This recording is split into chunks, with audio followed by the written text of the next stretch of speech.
Okay, so we're now moving on to talk about the kind of the self-concept and our identity. So we're going to kind of look at this in more detail in the seminars this afternoon to think about the biopsychosocial factors that have shaped our sense of self and our identity.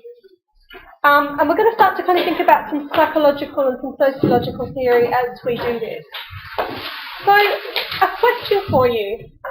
What does it mean to know thyself? Now, some of you are philosophers and we've probably examined this question before, but what does it actually mean to know yourself?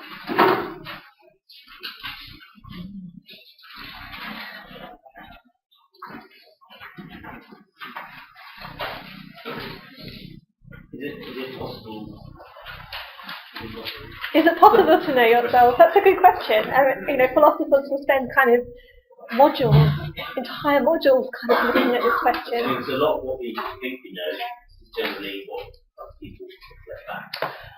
Great point. So our identity is kind of reflected back to us. If we go back to kind of medieval times, when we were kind of living in small tribes and communities, your identity was defined by what you did and the people in your community, and your identity was constantly reflected back to you. So you knew who you were. But these days, we live in kind of cities and in urban environments where you don't know anyone else and they don't know who you are or what you do. So you don't have your identity reflected back to you as clearly as we might have done 300 years ago. So aware of your own patterns and aware of your thought processes and how you act on them. I think that would be knowing yourself. So knowing yourself is about understanding your habits and understanding your thoughts and your processes of thinking. And how many of you actually reflect on your thinking and you're thinking about your thinking? Sometimes you surprise yourself, so you exceed your own expectation, or the other way around. So sometimes we might have limited insight in terms of how others perceive us. Certainly in mental health we talk about insight and someone's ability to kind of understand their habits and behaviours and thoughts. No? Okay, so it's kind of an interesting question. I think that point that previously, 300 years ago, 500 years ago, we would have had our identities reflected back to us by people in our communities who knew what we did, who knew who we are. These days, we have Facebook, we have Twitter, we have all sorts of kind of ways of creating identities. I don't know if anyone's seen the show Catfish, but it's kind of interesting that you can kind of create an identity that's really not you, and you can have that identity reflected back to you. But does that mean you become the catfish? Does that mean in some ways you're kind of reflecting part of yourself, or your own self-identity is becoming kind of changed through the interaction that you have with others? I think it's kind of interesting to think about the messages that we send to other people, because I think when Facebook was conceived, it's kind of interesting to think about the privacy issues with Facebook and the fact that actually, the idea is that you should be authentic, but very few people actually really present themselves authentically on Facebook and through social media. We actually want other people to see the best of ourselves, and so that's what we kind of often show on Facebook. It's not our true selves, but how socially desirable we are. The true self might not be acceptable to all of the friends and various different bits. You might be generally, in real life, you're showing different aspects to different people.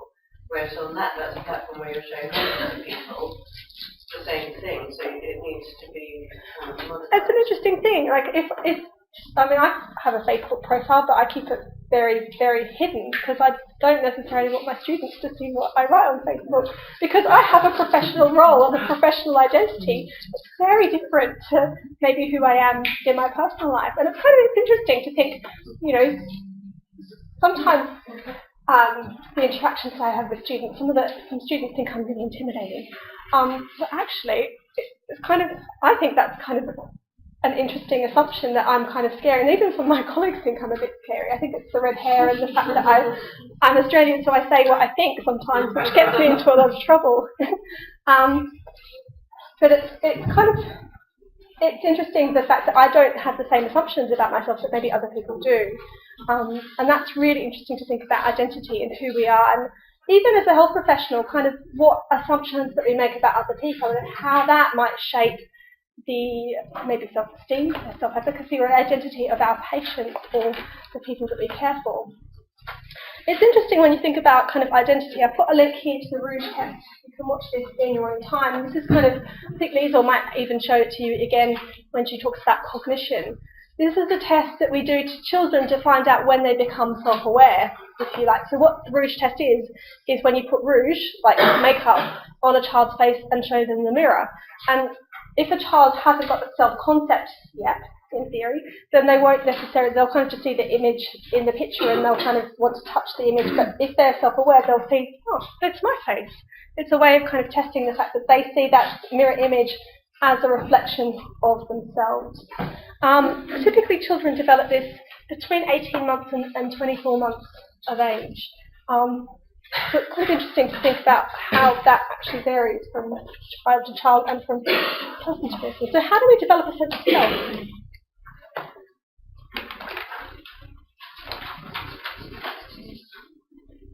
I mean, our self is reflected back to us in theory, and certainly we're going to watch a film that Grace and Terry did last year in the seminar that kind of highlights the fact that our identity is reflected back to us through our social interactions. So our concept of self is defined not necessarily by our own perceptions, but how other people perceive us and how we perceive their perceptions of us.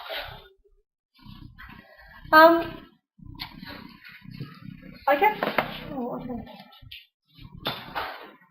this kind of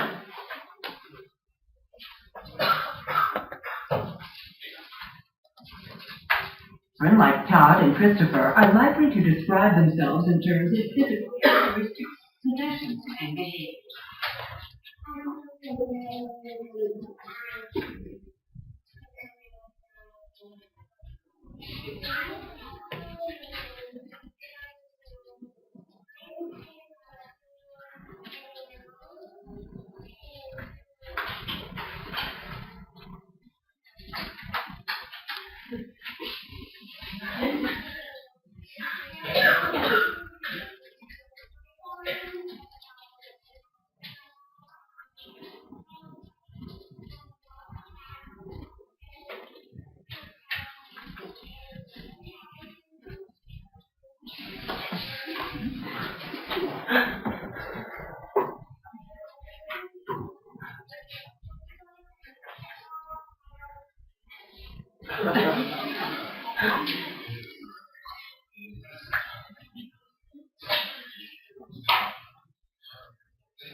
So you can kind of see how the fact our self-concept actually changes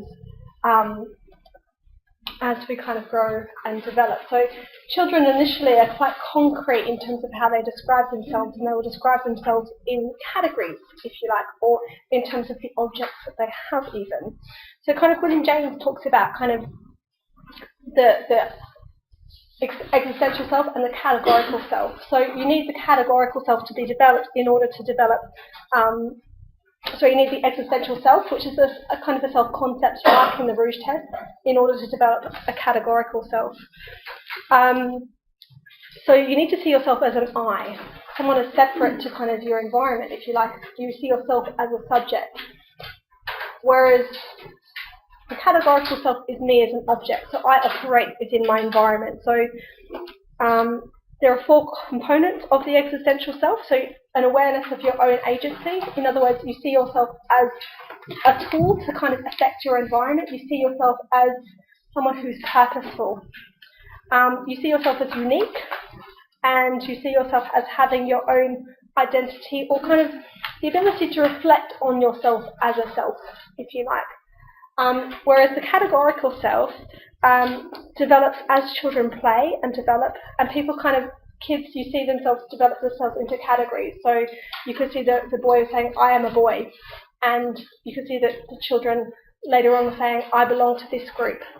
So I am a football player, I am a nice person. We put ourselves into kind of categories.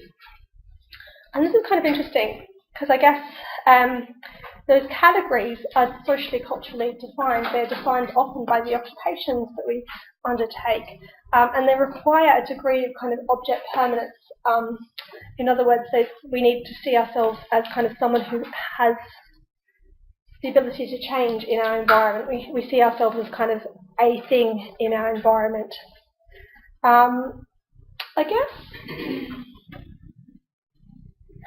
again, if we think about the categorical self, there are kind of social factors in the environment that will shape how we see ourselves, the categories that we perceive as important. There are kind of other ways to think about development, and I think these are theories we're going to look at in a bit more detail. Certainly behaviourism we're going to go into more detail on next week.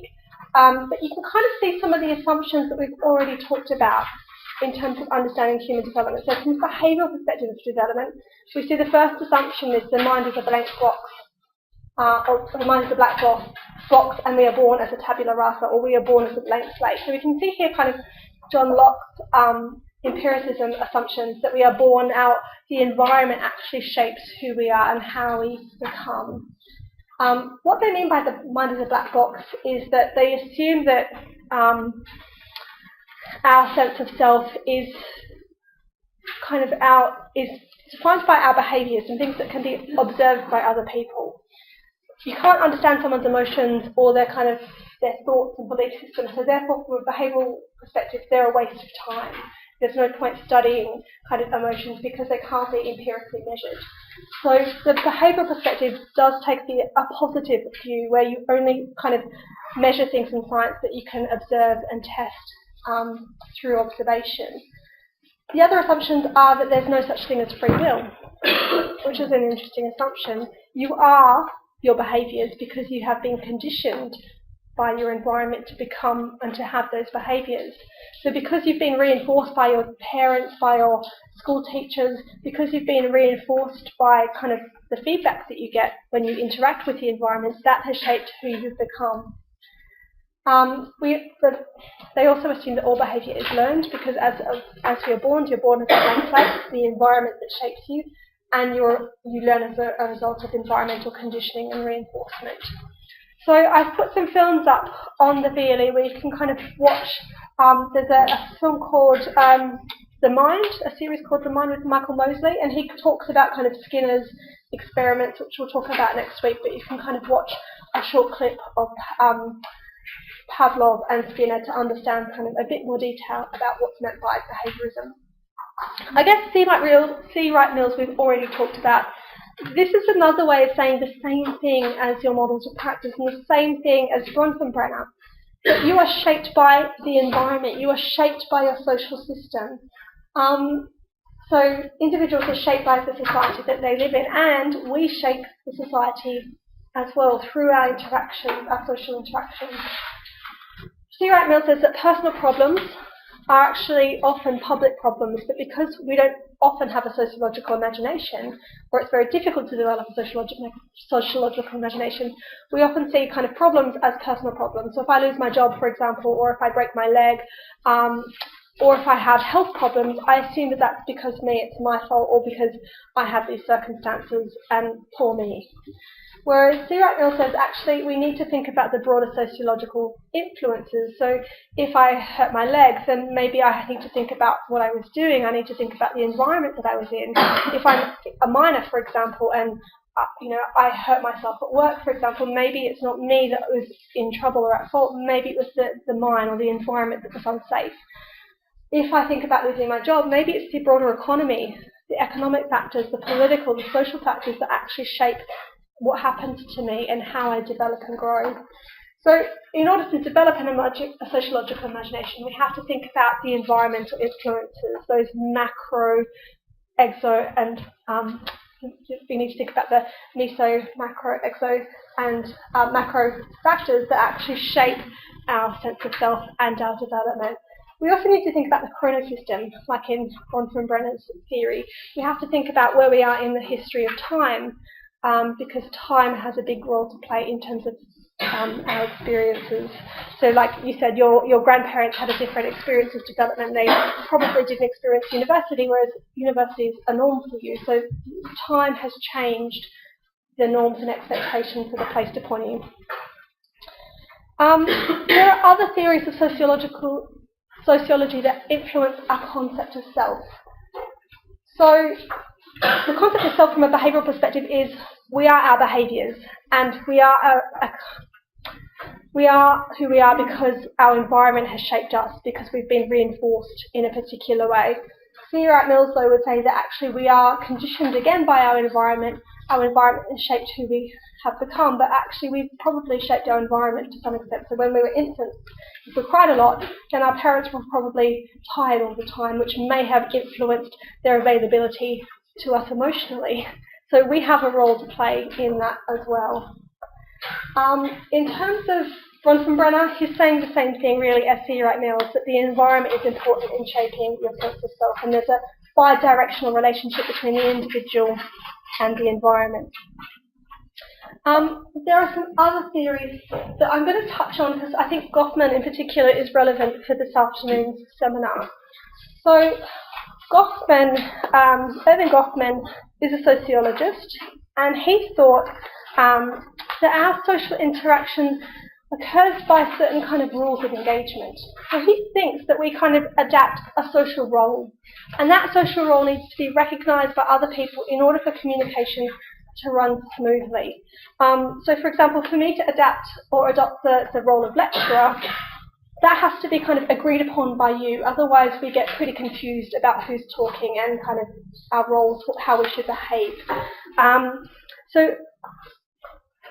So I kind of behave in a particular way based on the kind of social expectations of what a lecturer should do, for example.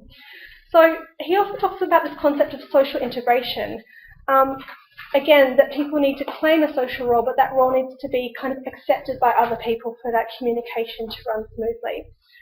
Sometimes there is conflict, though, in terms of how our roles are perceived by other people.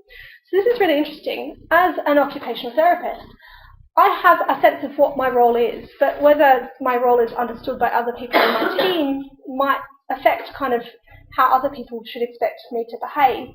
So when I used to work on a mental health unit, I used to get referrals for coloured pencils.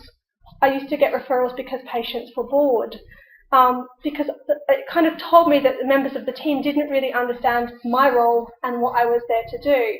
And when I used to go and see the patient or the person who was referred for coloured pencils, I'd find that there was really complex social and kind of occupational issues that were affecting the individual, but I would get the referral for coloured pencils, not the referral for kind of housing issues or kind of domestic violence or other issues that were probably bigger in the person's life. So social interaction shapes kind of how we are perceived by other people and how we act and behave.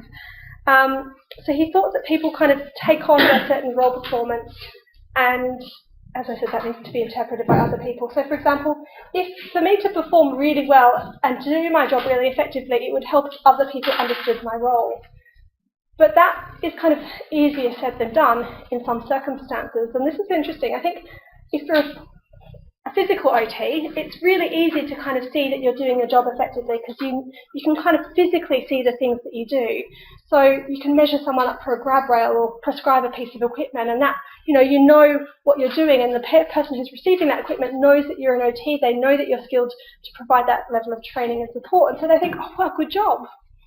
Like a paramedic, for example, they like to go out and kind of resuscitate people. They like to go out for kind of emergency situations, car accidents, because they, you can see that they're highly skilled by kind of jumping on someone and doing CPR, or by kind of bandaging up some wounds. It looks like they're competent, they're doing an effective job, and everyone goes, wow, look at them work, that's amazing. Whereas sometimes some of the things we do are less explicit. So as an OT, a lot of what I do is less explicit. So I might be prescribing coloured pencils, but actually what I'm doing is actually assessing someone's cognition. I might be assessing their ability to sequence, ability to organise tasks. I might be assessing their motivation to engage. But because those things are tacit, they're not kind of explicitly spoken about. So it looks like I'm just engaging someone in coloured pencils and, drawing. But actually what I'm doing is probably making more kind of detailed observations about that person's level of engagement. Like a paramedic might also kind of go up to someone who's kind of got chest pains, and they might be sitting there talking to someone, and while they're talking to someone, they're assessing the colour of their skin, their pallor, they're assessing their breathing, they're assessing whether they can talk and whether they're gasping for air. But because those things aren't tacit, it looks like they're just having a chat to the patient. So sometimes what we do is less explicitly communicated. It doesn't mean that we're less skilled, but from a kind of passerby, it looks like we're time wasting, maybe. Other people might not necessarily see kind of what we're doing, which means that communication gets confused.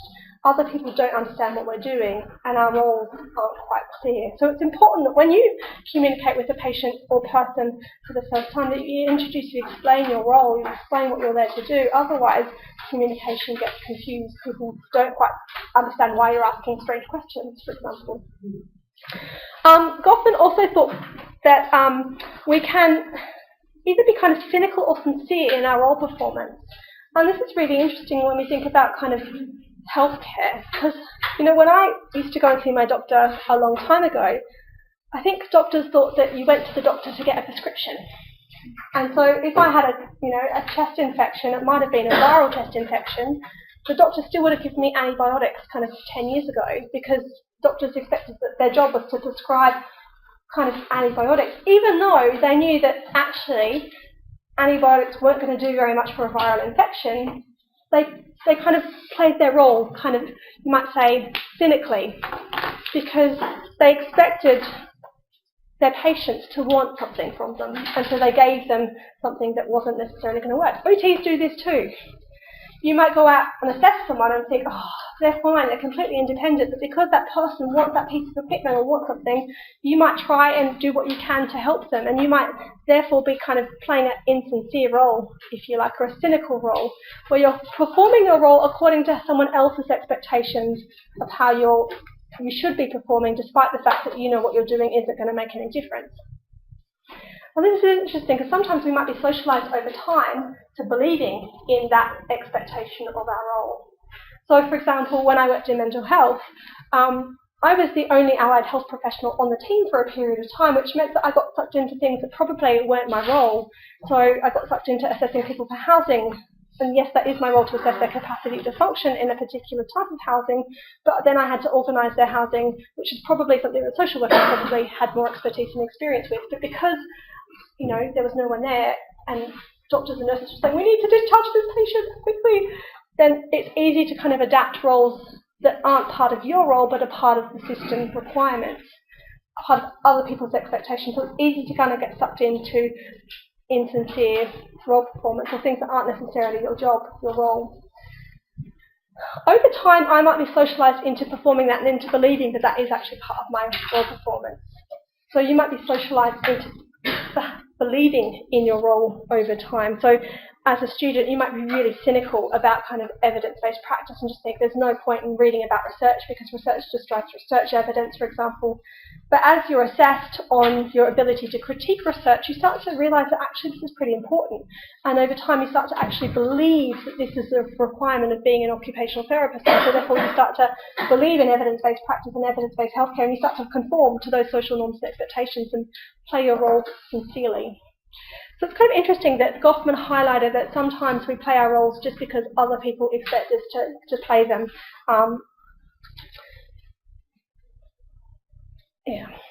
So it means that sometimes we Goffman talks about kind of playing our kind of life out on the stage of life, or we play our roles out on the stage of life, and sometimes we adopt masks, if you like, or we adopt these caricatures that maybe aren't quite us. And he thought that we had a kind of front stage, like in Facebook. I have a role that other people want. I want other people to perceive me in this particular role, but actually I have a backstage as well. So I have kind of a way of being at home that's quite different to how I am at work. Which leads us on to kind of attribution theory. So I'm not expecting you to know everything about attribution theory, but this might be relevant to come back to when you start to think about cognitive therapy or cognitive behaviour therapy later on in the semester and next year. So Werner talks about kind of the fact that we are meaning makers. Humans are meaning makers. We try and understand our human experiences. So we make attributions about the world, or beliefs about the world, to help us understand what's going on. And he talks about kind of three things when we make attributions. He thought that kind of our ability was defined by things like our effort, task difficulty, as well as luck. But we make attributions about our ability to do things based on these kind of three concepts. One of them is locus of control, and our locus of control can be internal or external. The stability of things occurring, so things can kind of happen always, or just there can be a one-off. And controllability, so whether we have control over whether things occur or not. So he thought that these three things were important for understanding someone's beliefs and someone's cognitions about an experience. And if you want to understand cognitive therapy and how to challenge someone's belief systems, we often challenge the internal locus of control, the stability and the controllability of someone's thoughts. So what does locus of control mean? So whether I think I'm in control or whether I'm not in control. So I'll explain this in a bit more detail. So if I have an internal locus of control, it means that I perceive that I make things happen. Things are my fault. So if I fail an exam and I have an internal locus of control, I think, oh my God, I failed that exam, I'm stupid. I can't do anything right. Whereas if I think I've got an extrinsic locus of control, I might say, I failed that exam, but that's because the lecturers didn't teach me what I really needed to know, or they told me that wasn't really relevant for the exam. So I'm likely to kind of blame other people for kind of what happens. Stability means that I think things always happen. So people catastrophize, for example. So I think, oh my God, I failed that exam, I'm stupid, I never do things right.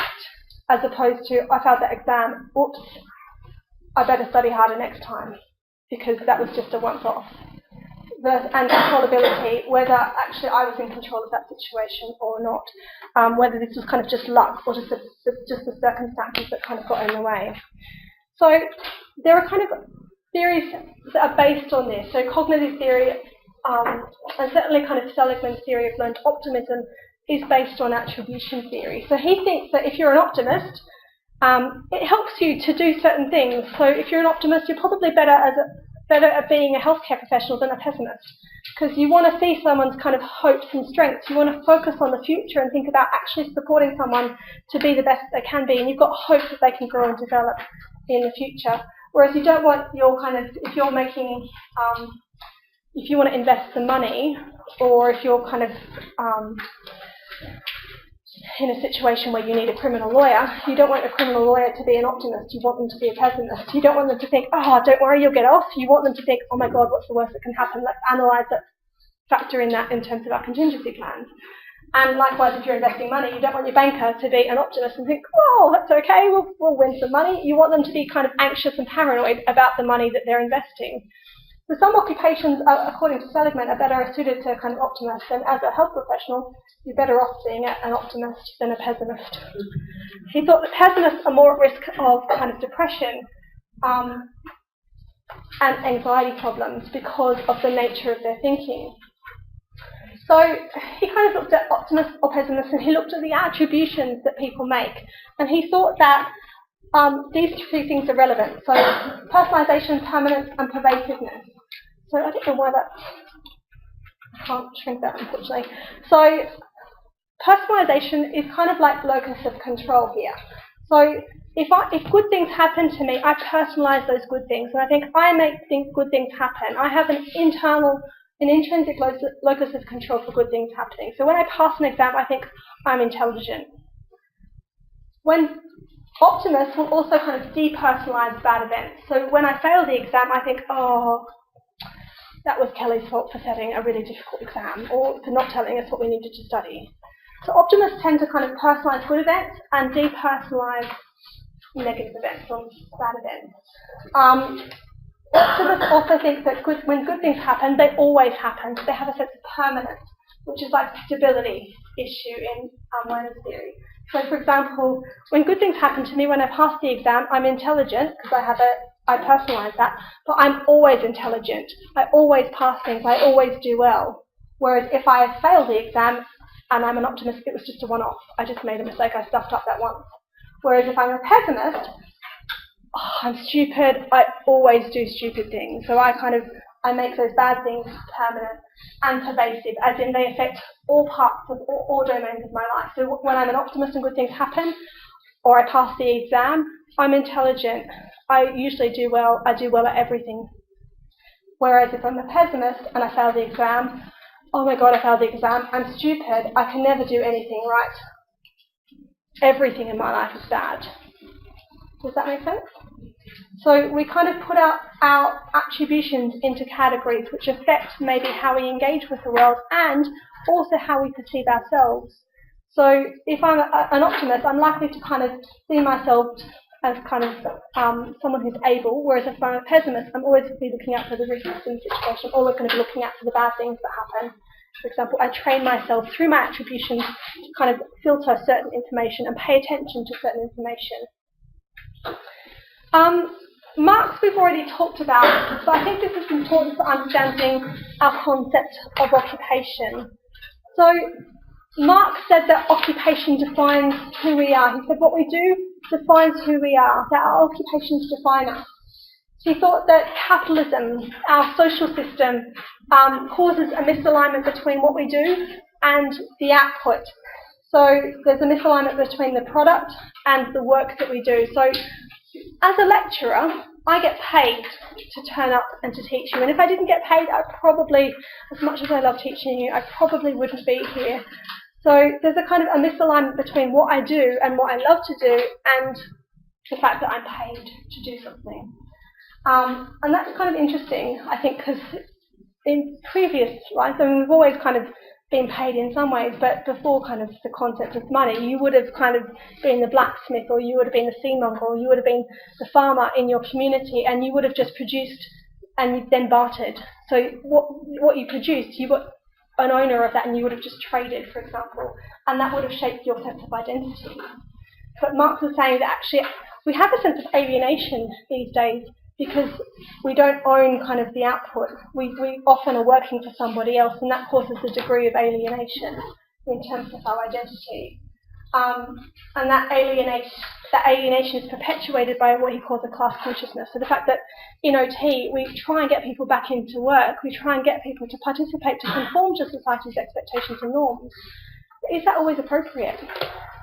Does that kind of, are we enslaving people to conform to social norms and expectations sometimes? Because we are kind of part of the class consciousness. We are part of the system. We are paid by the system, and therefore we conform to the system's norms and expectations. And is that okay? We'll look at that maybe a bit more in the seminar. I think we're running out of time, but I want to talk about kind of Carl Rogers as well, because I think this is pretty important for understanding our personality, but also in terms of understanding therapeutic use of self. Because Carl Rogers' idea of kind of humanism underpins a lot of our belief systems as occupational therapists. So Carl Rogers thought that reality is subjective,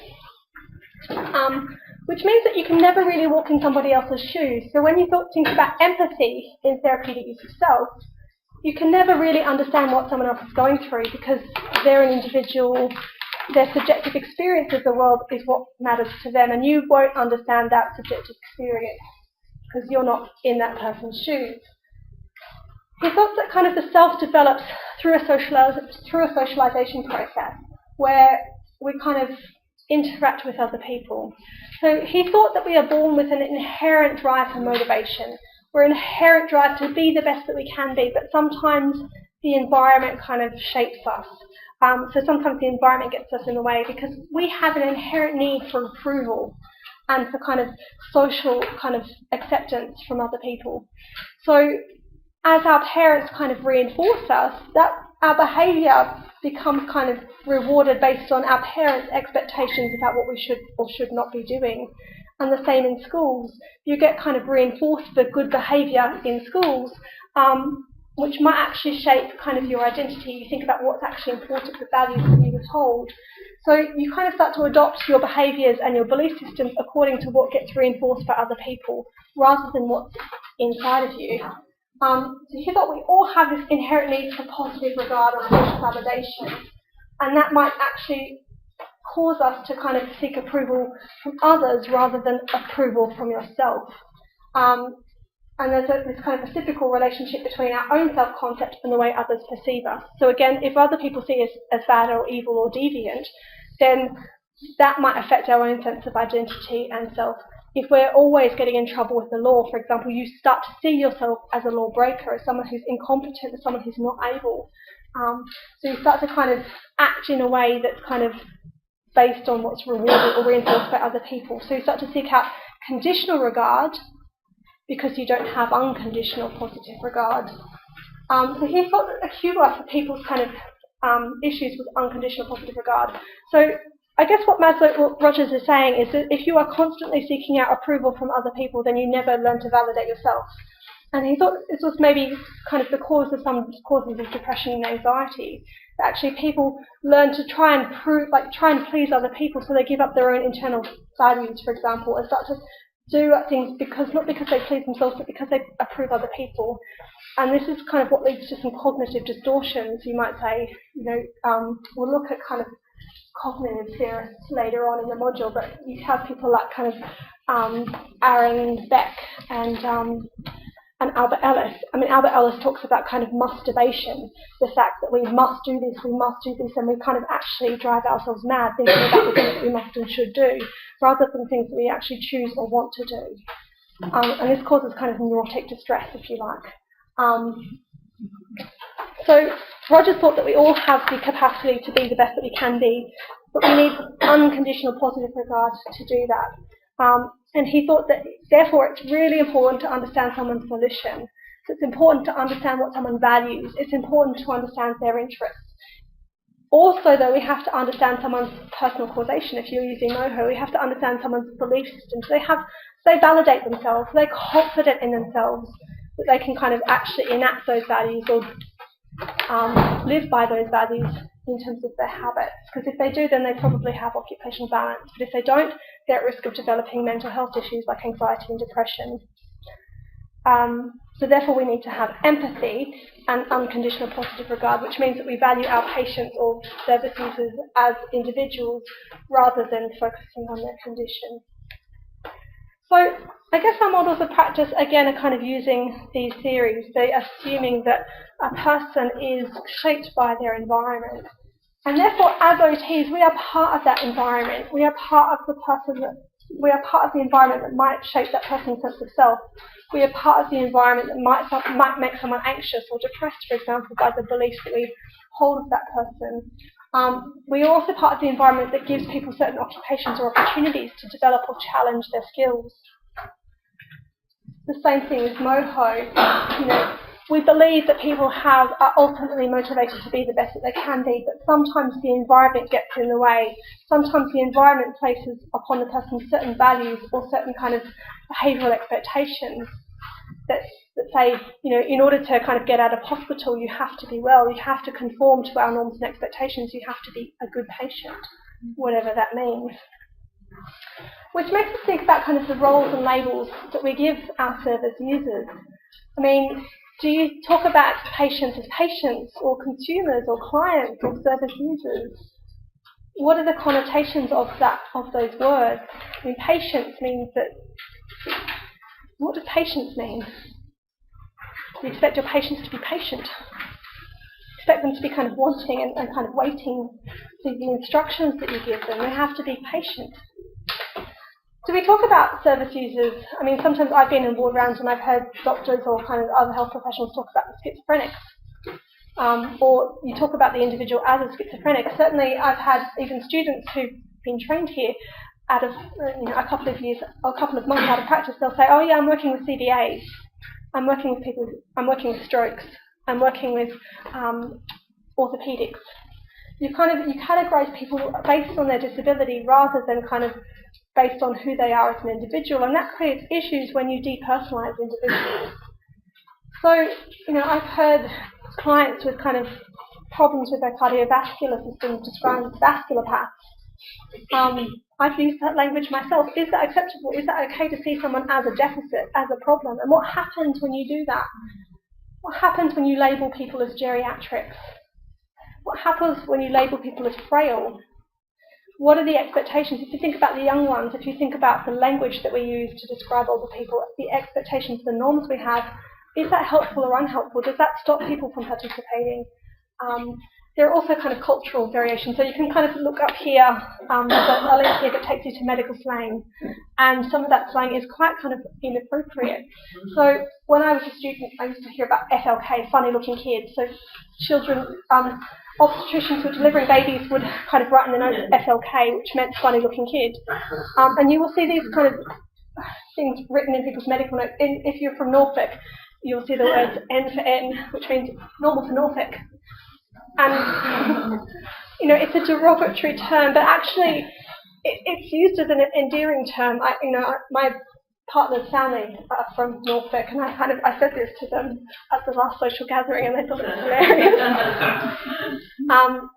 It's kind of interesting that actually, in Norfolk it's seen as a kind of endearing term, although if I was from Norfolk, I'd find this quite actually offensive that actually doctors are using, actually maybe you're a bit kind of below average, but that's normal where you live.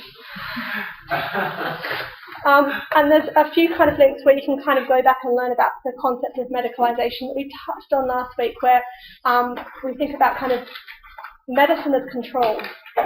Who owns medicine? Is it okay that drug companies make profits from medicine? Is it okay that we earn a salary from healing people? What does that mean in terms of our role? Is our role kind of there to serve other people or to profit from them? Is it okay that we kind of make some conditions, medical conditions, when actually they might be describing social deviance?